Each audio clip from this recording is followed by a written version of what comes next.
भगवान कृष्ण की द्वारका नगर कच्छ के खाड़ी के मध्य हिस्से से लेकर कच्छ के रण तक फैली थी।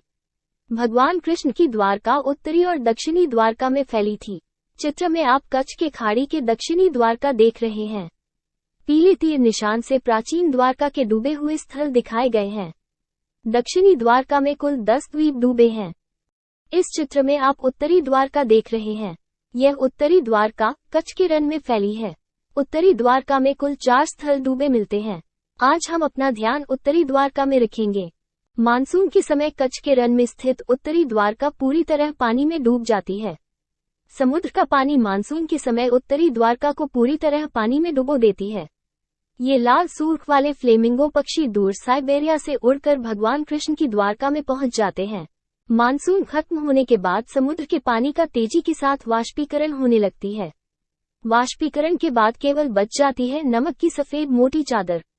इसी सफेद नमक के मोटी चादर के नीचे प्राचीन द्वारका के नगर अवशेष पुनः छिप जाती हैं। इसलिए सैटेलाइट एनालॉग तकनीक में जब पानी का तेजी के साथ वाष्पीकरण हो रही होती है तब व्यस्त हो जाती है और भगवान कृष्ण की द्वारका नगर खोजने लगती है। ये कार्य सैटेलाइट को तेजी के साथ करने होंगे क्योंकि मोटी सफेद चादर बिछ जाने के बाद द्वारका के अवशेष खोजने यहाँ कठिन होंगे। सैटेलाइट ने अनेकों अवशेष यहाँ खोज लिए हैं। इन अवशेषों में पंक्तिबद्ध अनेकों प्राचीन मकान मिले हैं जो सफेद मोटी चादर के नीचे छिपी रहती हैं। ये प्राचीन अवशेष आगे और पीछे 2 विशाल दीवार से घिरे हैं।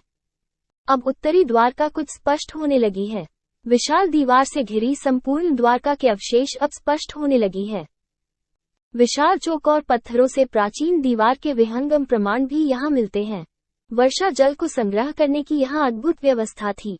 2 विशाल दीवारों के बीच निर्मित जल प्रबंधन प्रणाली यहाँ अद्भुत थी।